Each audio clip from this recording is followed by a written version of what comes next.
guys, I'm Eric. You're watching Notes Nerds, and we're here with Keith the Critic, and we're going to do more movie reviews.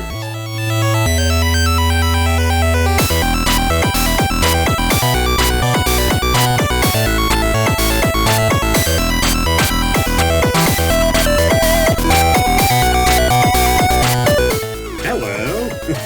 Hey, I'm Keith the Critic, and it's great to be with you, Eric. So we're going to be doing some more movie reviews and television reviews, Netflix streaming stuff. So we had a few that we were going to talk about last week. Are we still going to hit those, or are we going to just move on to stuff? We'll move on. On. Yeah. By the time we get to it now, everybody's already done binge watched it. Probably. Yeah, I know. So, yeah. All right, so let's go ahead and kick it off. What do you got first? Okay, first up is Bubba Hotel. Oh, that's a classic. Yes. And it's shown on, what is that? MSV TV or whatever it is. And I tell you what, there's nothing better than Bruce Campbell playing Elvis. And Ozzie Davis plays the president. And I was like, oh my God, that's terrific. And then directed by Don Coscarelli, and he directed all the Phantasm movies and all that. And you know, this is something that I enjoy, and I recommend it to anybody. Well, that if you're old enough to watch it. And so they're in a Texas nursing home, and Elvis and Ozzie Davis. And you know, they're just kind of, Elvis is like he's, let's see, what is he? He's just sitting there kind of waiting for some action to help him out and do all that. And Ozzie Davis, you know, he's a retired, and he's just sitting there. And so anyways, so there was all of a sudden there's a zombie that's out. And he's just wants to kill people and wear shoes, good looking shoes and all that. And I tell you what, this movie is, I think it's probably one of the best films that I've seen in a long time. It's on my top 20 list of all time greatest horror movies and all that, because it's just a fun movie. And Bruce Campbell, Ozzie Davis, Bruce Campbell and Ozzie Davis, man, I was just like, oh my God. And then Bruce Campbell playing Elvis, oh my God. I was like, man, he really did a good job of playing Elvis. Mm-hmm. And then just like Kurt Russell did back in a long time ago, yep, you know, when he played Elvis Presley, God, that's been, God, in the 70s when he played Elvis. And I tell you what, this movie is so good, so entertaining, and directed by a great director. And I recommend you watch this movie. And it's on, it's a good movie. And I gave it probably 3.5 out of 4 stars. That's how good it is. Yeah. It's definitely one of those films that is out there everywhere. It's always on TV sooner or later. I mean, like here we got Comet TV, which is kind of like a cheap version of it's a sci-fi channel type knockoff, like early sci-fi channel, science fiction channel stuff.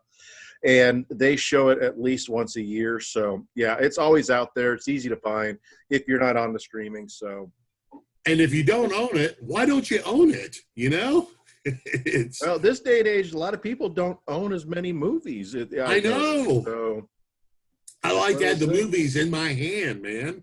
You know? Well, you know, it's just easier to transport. You know, if you have streaming services, it's just easier. And if you have digital, it's just easier too, because, I mean, we're looking at so much commodity these days that not having the digital, having the physical form just for space reasons. I mean, there are some movies that, I got to have physical forms of just because, like in this kind of case, like you're talking. But, you know, if you don't have it if you don't actually own it, it's out there. It's easy to find. Well, see, I watch movies and all that, but I own those as well, you know, because, you know. Gotta have them. Sometimes you just gotta have them. Yeah. I tell you what, if you see my collection that I have, it's getting bigger and bigger. because I got laser discs, I got Blu-rays, I got tapes, and I have VHS. Do you have the old video discs? Those old, it comes in a sleeve, looks like records. Yes, I got that, man. Those are awesome. Yeah. So all right, what's the next movie you got for us? Okay, it's a movie that came out last year, and it's called Uncut Gems. And, of course, it stars Adam Sandler. And I think that I love Adam Sandler, but he's made some stinkers. Some stinkers. He's made some classics. Oh, yeah. Yeah, but, sometimes, but I tell you what, he plays he's a gambler, and he runs a jewelry store and all that. And he comes in touch with like Kevin Garnett, who plays himself in the movie and all that. And I tell you what, this movie, I think, is the best performance I've ever seen of Adam Sandler. He is terrific in this movie. And bottom line, he should have won an Oscar. That's what I was thinking. And he won it at the, I can't remember where he won it at, but he got Best Actor, but it was some award show. And I think that he really just, he kicked ass. There we go. And he is just, the story is excellent, and it's directed by, it's something that it's directed by Joe and Barry Sadie. Mm-hmm. And I tell you what, those two guys, they let Adam Sandler go, and he made one of the best performances. And it's all serious. It's all serious. And you don't believe that, but once you watch it, because I told her that he's going to play in Uncut Gems, and before I saw it last year. And I tell you what, this movie is excellent. I own it. It is terrific. You can catch it on Netflix. You can catch it, it's just a movie that if you're like 18 and older, watch it. It is terrific. Like I said, Adam Sandler should have won an Oscar, and this should have been up for Best Picture, which it wasn't. And the two directors should have been nominated. And the writing in this movie was so good, and I enjoyed every second of this. So if you haven't seen Uncut Gems, watch it. It is so good. I gave it 4 out of 4 stars, just like I did last year. And it should have been, and this year it should have been up and for Best Picture. And Adam Sandler should have won. Bottom line, because Stone Cold said so.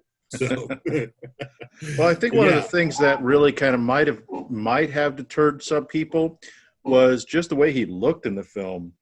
I know, but it's like Kevin James is playing a serious part now, and you know what? I like that actors kind of do the opposite of what they're known for, It's a risky take to do something like that, because you never know if it's going to pay off, and you got to be careful about the role you're going to take, because if it's a role that you're just not accustomed to, that you're not really going to be comfortable doing, it can create a very shaky performance. And, like people like Adam Sandler that aren't known for serious roles, and even when he, like, Click was a bit of a serious role for him. Yeah. And it was still a comedy. So it's still one of those kind of realms that, he tries to get, he's done some stuff that falls under the serious category, but it's not quite like Robin Williams' take on serious roles back in the day. So it's it's a risk, because if you don't do it right, your career could be over. I tell you what, Adam Sandler waited, and then the two directors came up to him and said, "We want you to play this part." Mm-hmm. And so he read the script, and he talked to his wife and all that stuff, because, and Adam Sandler is well established in the comedy range. There's no doubt about it. He's got, he sings, he does, he does everything. But I tell you what, taking this part was a risk. I agree with you on that.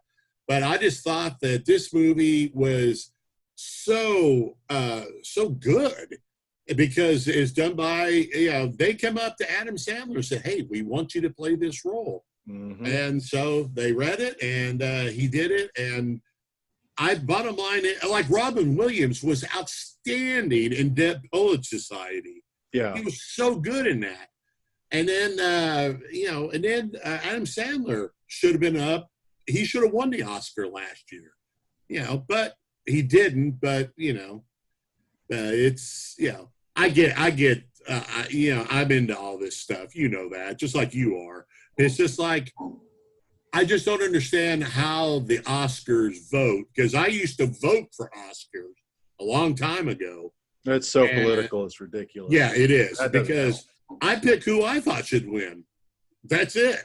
Yeah, because I was a member of the Kansas City Film Critic Society and doing all that. And I just said, okay, if they don't agree with me, that's fine. I have my own opinion. So there you go. 4 out of 4. Watch it. It's outstanding. All right. So what's up next? Okay. Up next is After. Okay. This came out last year too. And I'm telling you what, it stars, she's a dedicated college student, and she has a great relationship with her mom, who's played by Selma Blair. That's probably the last role that she was, she has an illness and all that. But I thought she really kicked ass in this movie. And also, I kind of thought that, I love, she's Jessica Young. She is, she's a good student. She's loyal to her mom and her boyfriend and all that. So she goes away and starts college. So then she doesn't do anything. She sticks to her studies and all that. So anyway, she's introduced to a guy named what's his name here? Hardin Scott. He plays. She introduced to Hardin Scott and all this. So it kind of makes her kind of think, well, maybe I can do other stuff, And he's represented kind of the bad boy side, and she's kind of attracted to that. And I thought that she eventually breaks up with her boyfriend and all that, and she kind of goes on, and she learns so much that he has a temper, and he's not as she trusts him, but he does some stuff that kind of makes her feel like maybe I can't trust him all the way and all that stuff. But I tell you what, I like this movie, and I thought that this movie was very well done. And I know other film critics kind of disagree with me on this, but I liked it. Like I said, I enjoyed this movie. I thought the acting was outstanding. And I thought that I thought the two actors who starred in this movie were good too. I thought their relationship was so good. And it kind of started out like they were just kind of, they spent a lot of time with each other. And then all of a sudden, it turns into physical stuff and all that. Yeah. But I like that part of the story because it felt real. It felt like it was real life and all that. And then she has to deal with her mom, played, of course, once again by Selma Blair. And I just thought this movie was very good. And if you want to watch it, I recommend you watch it. It's on Netflix. And I gave this probably 3.5 out of 4 stars. That's what I gave it. I thought it was good. The problem with films like this, because of that coming of age, they're kind of, I hate to say it this way, but it's kind of true. It's a dime a dozen type story. Yeah, I know. CW specializes in coming of age stories with like Riverdale and a lot, even some of their DC based CW stuff. Yeah. It's with trying to do a film with a budget that's way higher than what television has. You got to stand out somehow. And when it's just a normal run of the mill, and I know it might sound cliche and really harsh to say, oh yeah, I get it. But when it comes to your coming of age stories, the whole growing up, leaving home, the sheltered life, moving into that scary college life and having to reevaluate who you are kind of story, those have been done since before we were born. Yeah. So, way before that. Yeah. And I mean, excuse me, some films have tried to differentiate by adding the horror element, the thriller element, stuff like that. Because if you think about it, even the old Friday the 13th and Nightmare on Elm Street are coming of age stories in a way. Yes. It's just that we're substituting STDs and promiscuity with, a murderer or something. Yeah. So it's really hard for films like this to really stand out, especially when Netflix is putting out shows like that, for far lower budgets, yeah, much wider accessible audience. So it's a gamble, and they get overlooked a lot. I tell you what, this movie I thought had excellent writing to this, and I thought the acting was tremendous. I thought the directing was very good, and I think people are seeing this movie now. It's on Netflix and all that because it was released at the theater and it lasted like 3 weeks or 4 weeks, about the time movies last. And I thought this movie was excellent, and I recommended you catch it on Netflix. I think it was very good, and me and fellow film critics, like 20% liked it and 80% didn't. So that's but everybody has their opinion, but this is a good movie. Oh yeah, and that's, like I said, it's just unfortunate that films like that get lost in the shuffle because it's really hard to stand out when you're a coming of age story. Yeah, exactly. I thought that it's a lot of young, unknown names in that film, except for Selma Blair. But I mean, she's not running a prominent, crazy role. It's just the average mother role, if you will. So again, it's back to that whole issue. If you don't have names that are attached to it that everybody's going to recognize, it's going to be hard to stand out. So anyway, I told my daughter and a couple other kids their age, and I said, go see this movie, it's really good. And I know that Gabby watched this and she loved it because she said, wow, it's a really good story. But and I don't know, I kind of by the way, I love Riverdale, so there's no doubt about that, but I think the scripts are good in Riverdale. And I still love 90210, and that's kind of a throwback. Coming of age story, yeah. Yeah, but it's something that happens. So I recommend this movie. I give it 3.5. It's excellent. Okay. So what other movie do you have lined up for us? Okay, so far, Love and Mercy. And John Cusack and Paul Dano star as Brian Wilson. Paul Dano plays him as a kid and when he's growing up, and then John Cusack plays him when he's an adult. So Brian Wilson was the lead singer for the Beach Boys for a long time, and then they thought they all made decisions as a group together. Okay, then Dr. Eugene Landry, played brilliantly by Paul Giamatti, comes in and kind of takes over Brian Wilson's life and all that stuff, and he kind of is he's kind of a detriment to what Brian Wilson and the Beach Boys were a part of, and then Brian Wilson started out good, and then he gets into drugs, and this movie, I thought when I met John Cusack a couple years ago at Planet Comic Con, Mm-hmm. and I said I loved you playing Brian Wilson and all that and I love this role because it's a true. I thought this was a completely true story about the downfalls and the up and and then they kicked him out of the band. The Beach Boys kicked him out of the band, and he was working on his own and all that stuff. I like this part of the story. I love Paul Dano's playing the kid, the younger Brian Wilson. John Cusack is excellent in this movie. And Elizabeth Banks comes in. She plays Miranda, who's his girlfriend. He's still with her.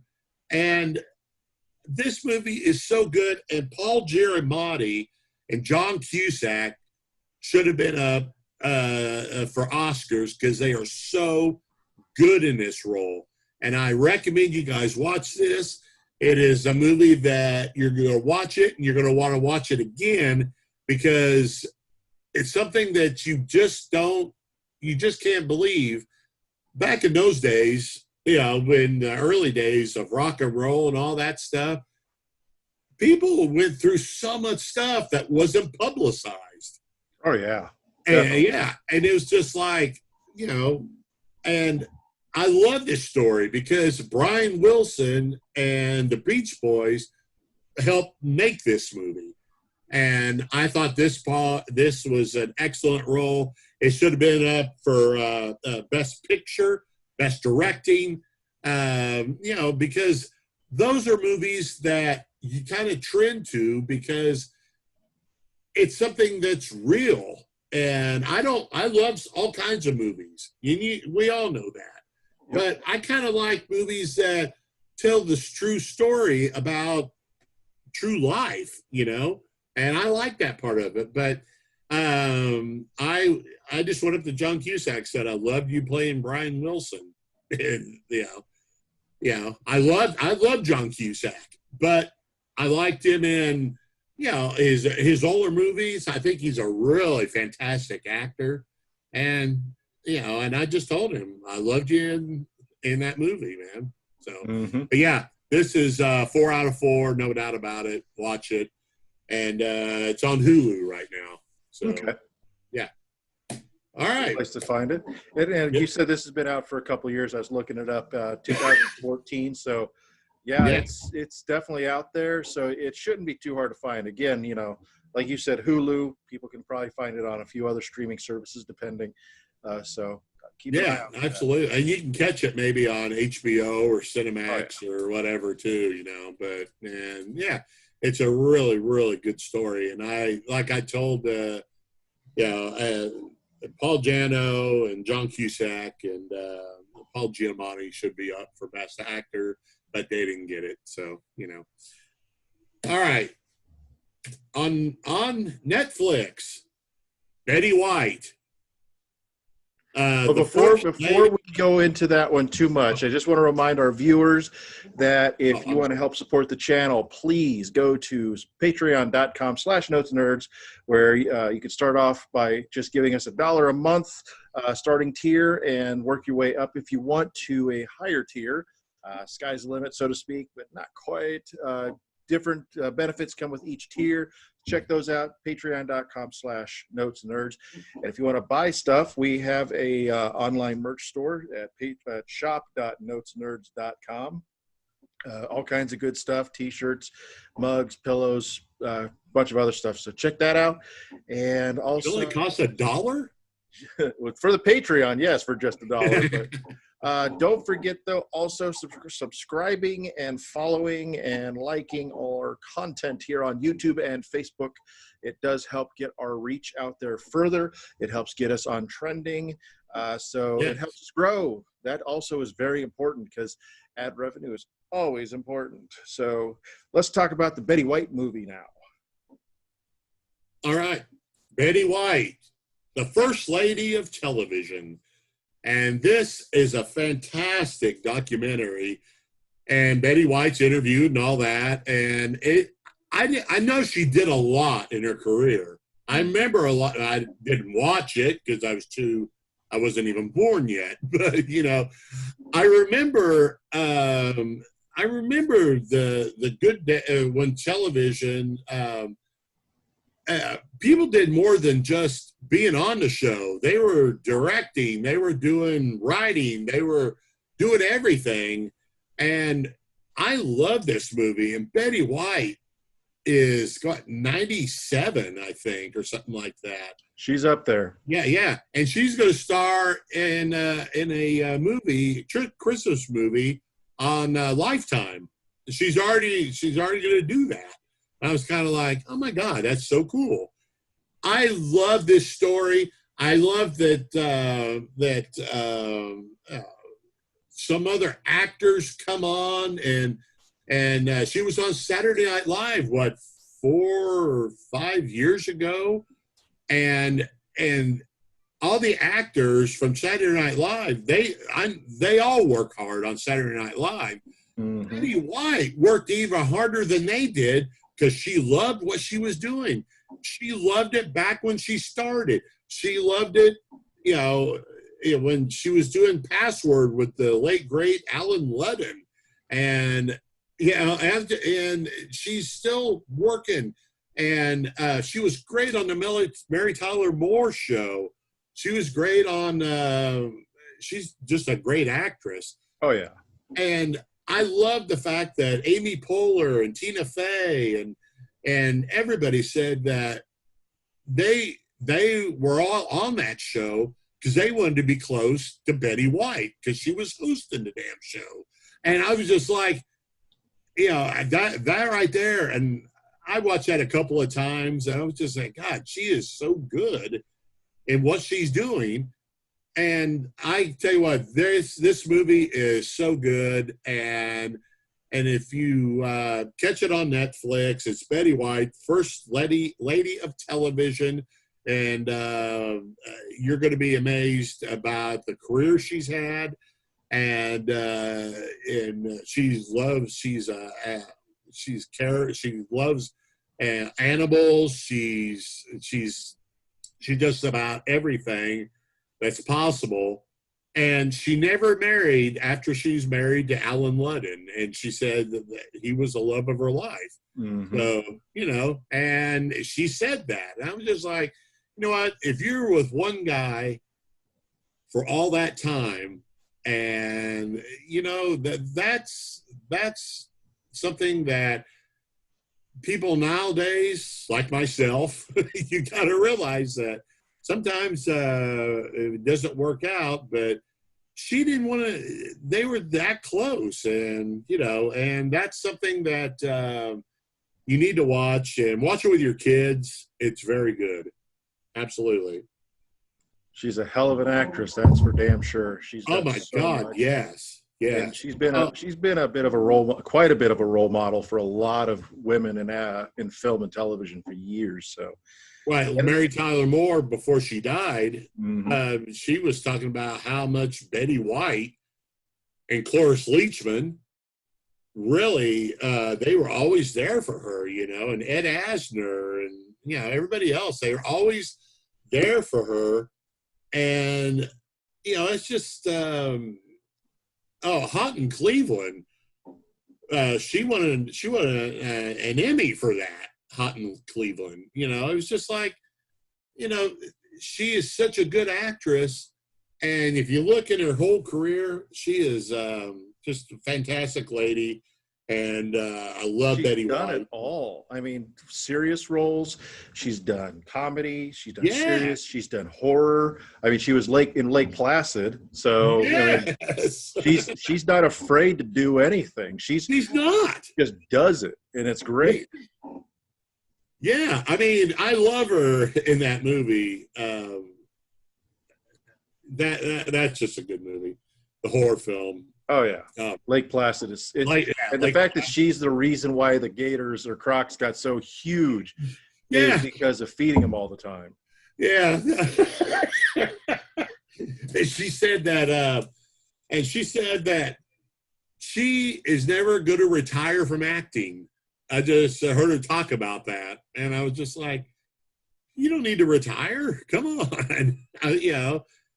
It's just, it's just when you watch this show, and it's just a history of television, what it is. Yeah. She's tremendous. Like I said, catch it on Netflix. It's very good. So, okay. Yeah. All right. Well, next up, Dead to Me.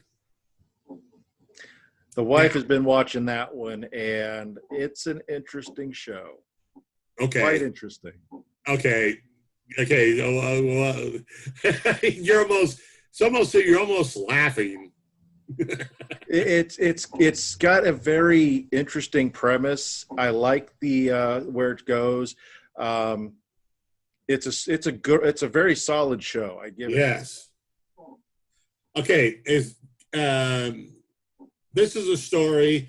Christina Applegate's husband is killed in the first season, and so a bunch of stuff goes on through, and all of a sudden, by the way, Christina Applegate and Linda Cardellini. Linda Cardellini is one of the best actors working today. Bottom line, she is so good. So is Christina Applegate. People don't realize she's a really good actress. And I just kind of thought that I watched season 2, so I'm all caught up. I thought that this last season was very good, and I thought this season was just as good as the first season.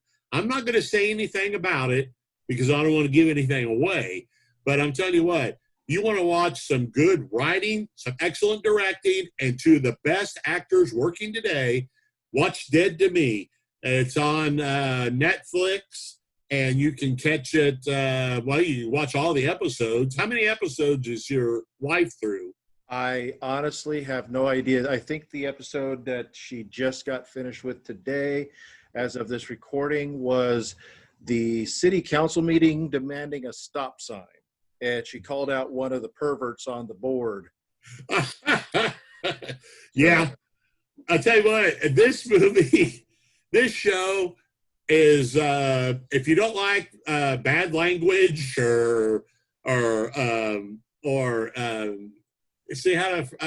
you don't like bad language and some violence and some everything, don't watch this show.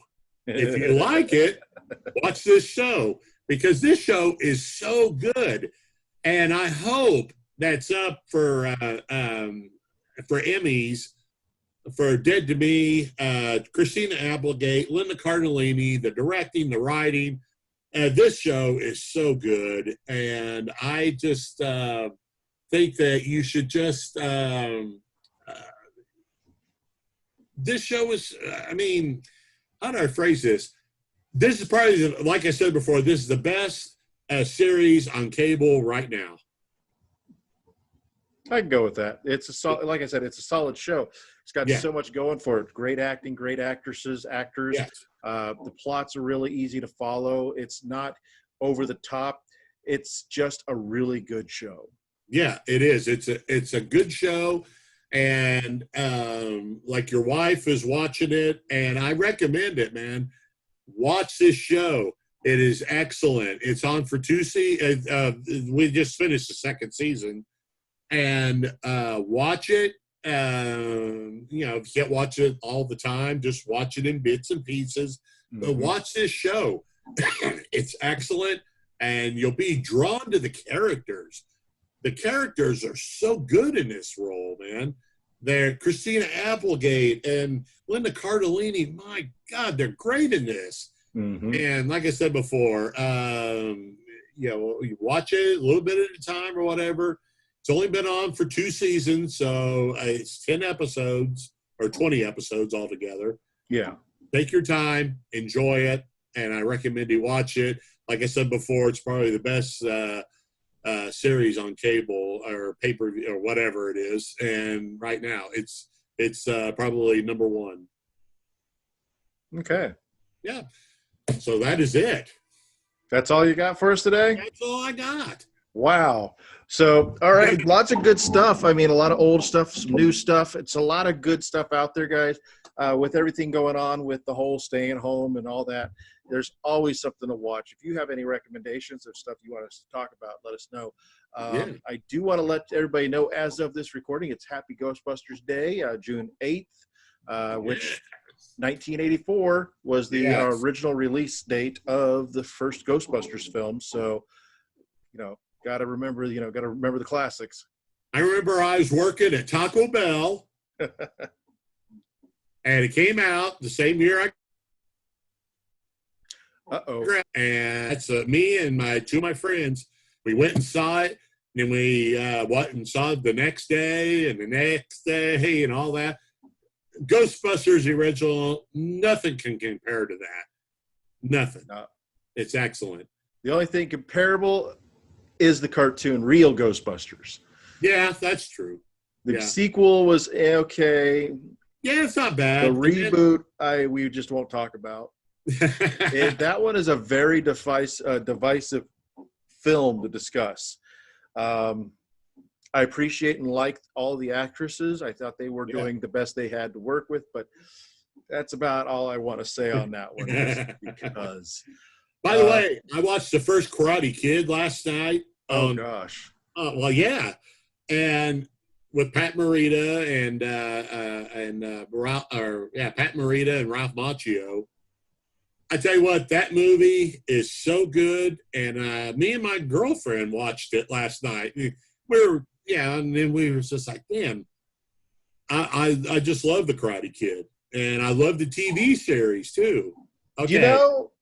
On that note, after watching How I Met Your Mother, and then watching the Cobra Kai series, was Ralph Macchio's was his character actually the bad guy?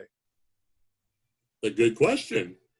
Because the kid comes in, he's new in town, tries to make a notion, hits on the popular guy's girlfriend. The girlfriend kind of does tell him back off, and he kind of starts some crap with all these people. Was he actually the bad guy? Oh, he's a good guy. But I know the teacher for Cobra Kai is a villain. He's your stereotypical asshole. Pardon the language. But it's just one of those things when you go back and you think about it, there were a lot better ways of making friends than what Ralph Macchio's character did. I don't know, man. I love Pat Morita. He's oh yeah, he was a good guy. I mean, the character as far as his character. I like the relationship between Daniel and Mr. Miyagi, man. That was just like Well, Mr. Miyagi was a nice guy. He was just trying to help some poor kid out as far as he knew. Because if you really think about it, if you really think about the character interactions, Mr. Miyagi never really interacted with any of the other kids. So all his decisions are based off of what Daniel-san was telling him. Well, remember he went after him when the kids attacked Ralph Macchio after the dance and all that. But there was still no actual sit down, have a conversation. Oh, that's what you meant. He never really interacted with any of the other kids. So everything was based off of what Daniel told him, and then seeing Daniel getting jumped like that. So was Daniel just a little bad guy in training? I don't know. Now, granted, in the sequels, he is made out to be a much more level-headed kid who is the good guy. But I just think that I can't think of the fella's name, the one who played the other kid. God. I can't remember his name either. Yeah, you think about it, he's just some poor guy. The character, as he progressed into the Cobra Kai series, is really just a down on his luck kind of character that he was dealt a bad hand in life, and It was really tough. I do need to, because it is available on YouTube as far as the series is concerned.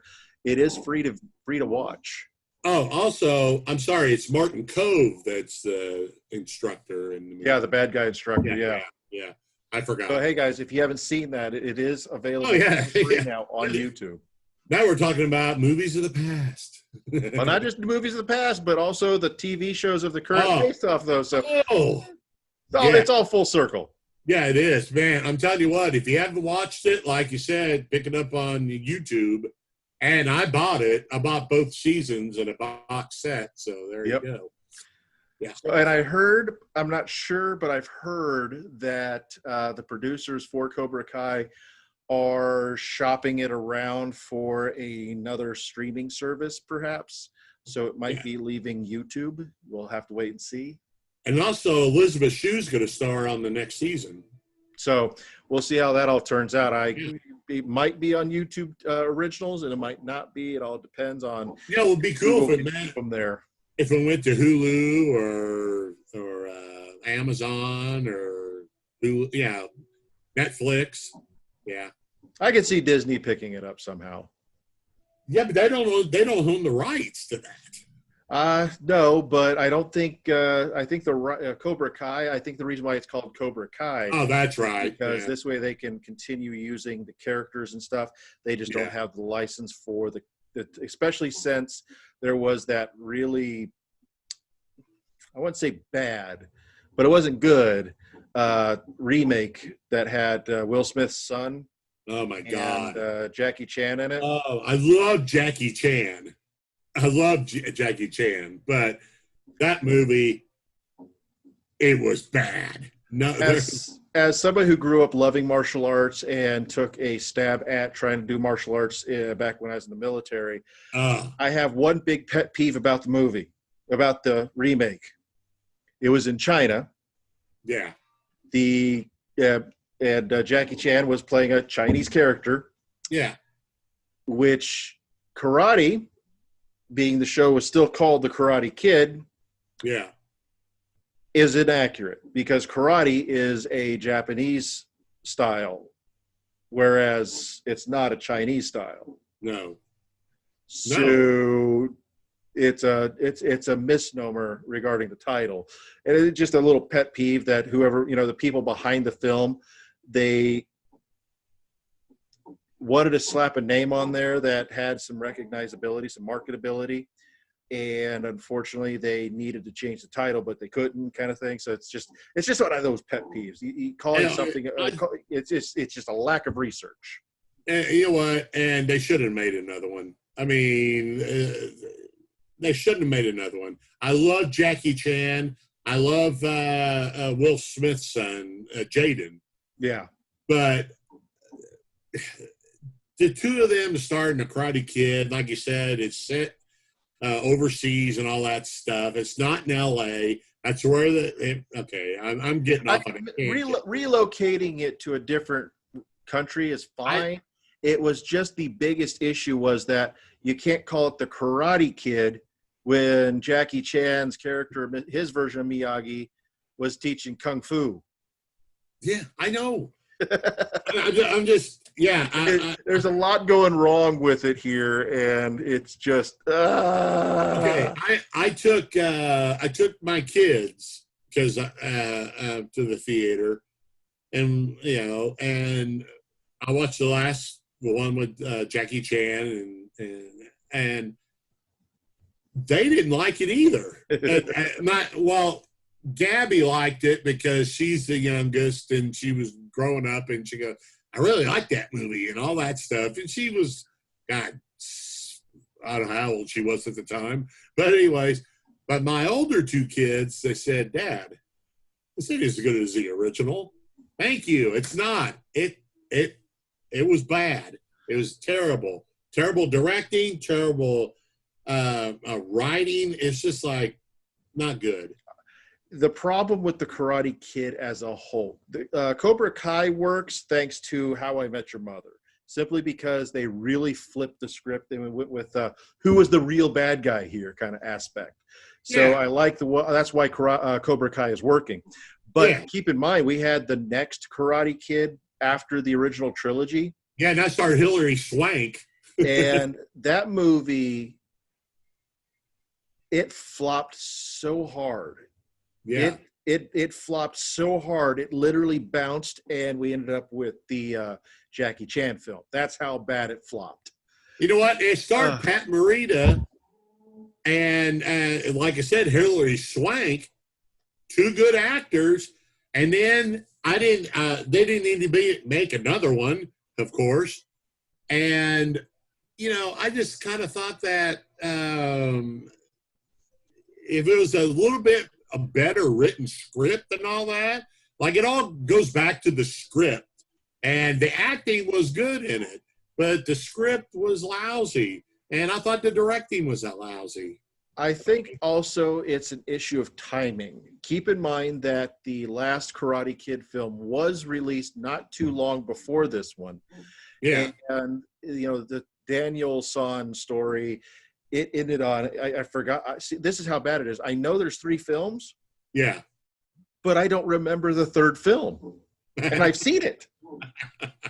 That's how bad it was. And they made the next Karate Kid, literally the next Karate Kid. Yeah. So soon after that flop of the 3rd film that it just wasn't able to do anything because everybody still had the bad taste of part 3. And also it was an issue that it was a little too early for the female empowerment movement was just getting started really around that time. It did not have a good foothold yet because a lot of films just did not seem to get it. Right. You know what I mean? Yeah. And so they overdid it. They underdid it. They just didn't do it right. So again, there's a lot of elements that played against the concept. Plus, the Karate Kid was a product of its time, you know, an 80s film where all these films about the underdog kid, the loser was getting ahead in life, you know, he somehow learned the special ability, got the superpower, and ends the movie with the girl. And that's basically what happened. And it's such a fantasy concept because, I mean, the only thing I really remember about the next Karate Kid film was Hilary Swank's character leaping over a moving car trying to run her over or something. Yeah. That's the only thing I remember about it. And it's such a superhero cliche type scenario that it did not work for the time it was released. In part 3, Daniel kind of turns on Mr. Miyagi, remember? See, again, I don't remember it. Come on. By the way, I thought the parts of part 3 were okay. Overall, it was a pretty bad movie. They should have just stopped after part 2 and just move on. So, yeah, it's I just kind of think that, you know, Clueless is out on a TV series now, you know, starring Alicia Silverstone stars in it, but she's playing the mom. I'm kind of like, wow, what the hell, you know? So, yeah, it's something that, you know, it's just kind of hard to. All right, I'm gonna read off the. I think it's a Wikipedia entry for it. Karate Kid 3. Cobra Kai karate instructor John Kreese is still brooding over the defeat handed to him by Daniel LaRusso. Daniel and Mr. Miyagi with his slimy partner. Daniel Russo and Mr. Miyagi. With his slimy partner, Terry Silver, Kreese plans an intricate payback that involves hiring a mean-spirited ringer to rob Daniel of his championship title. When Mr. Miyagi refuses to train Daniel, even under threat, the boy makes the mistake of turning to Terry for guidance. You know what? That sounds really good. It's such a cliche story, though. It's so cliche. Yeah. like I said, they should have just stopped after part two. It was a good ending to a story because they go back and Mr. Miyagi's father passes on and all that stuff, and I thought that was a good story. I dare say that if we want to go in a retrospective kind of view here, part 3 should have been part 2, and part 2 should be part 3. Yeah. Simply for the notion that we're talking like a good solid 1-2 years between the loss and the next, and then Kreese's intent to steal the championship, which is so corny. That is so 80s right there that, oh my God, that kid stole my school's championship. I'm going to steal that from him. Yeah. Vengeance. Oh, it's just so over the top corny. It's ridiculous. Oh, yeah. Well, I love those movies. I honestly think that if they would have done the storyline from part 3, for the actual sequel to the first film, it would have worked in a flow kind of way, because Daniel just won the championship. His ego can kind of play into this a little bit easier. Mr. Miyagi has to, no, I'm done. You're going too far. And then this happens, and then, some kind of bonding. And then, after all part 2's done, I got to go to Okinawa. My dad just died kind of thing. And Daniel goes with him. I think on a flow, that should have been the way it went. But it's just, I think after the second film, the reason why it happened the way it did is simply because part 2 did pretty solidly. And they just needed a sequel to keep the karate train rolling, because I think 1989, right around that time, stuff like Ninja Turtles was kicking off. Power Rangers was going to be coming out later. I mean, granted, no foresight on these things, but we had a lot of popular karate stuff happening all right there in the late 80s as well. Comic book characters were coming out. It's just kind of... Your dogs are going crazy. Yeah, Mama just got home. Well, all right. Let's take that as a moment to go ahead and finish up. Remember, guys, every week, usually Sundays, but yesterday I had yesterday, as of this recording, I was involved with a certain thing. I'm not going to discuss here on this particular channel, just because it is technically unrelated, and I Notes and Nerds tries to remain as unpolitical as possible, even though if you go to my personal profile, you will see where my personal stances are. And oh my God, my eyes are driving me nuts. They're flickering with the background. So anyway, green screen, guys. It's the joys of green screen. But anyway, we'll catch us again next week on Sunday for more movie reviews and stuff. And we're going to try branching off and doing a bunch more videos like this with some other people. I just got to get some stuff arranged. That's always the fun part. So thank you, Keith, and I'll see you again later. All right. Thank you. Hey, guys, if you want to help support Notes Nerds, please go to our Patreon at patreon.com/NotesNerds, where you can give a little to get a lot back. Tiers are only starting at just $1 full. If you also want to help support us by owning some of our personal merch, please go to shop.notesnerds.com, where you can purchase anything you like t-shirts, stickers, posters, totes, and a whole lot more. Don't forget to go to all of our social medias at YouTube, Facebook, Twitter, Tumblr, Instagram, where you can subscribe, follow, like, all that good stuff to keep up with what we're doing. Also, go to our website at www.notesnerds.com, where you can check out our blog, you can check out our calendar for convention dates coming up, where we're going to be, what we're going to be doing, and all that good stuff. So, thank you, and tune in next time.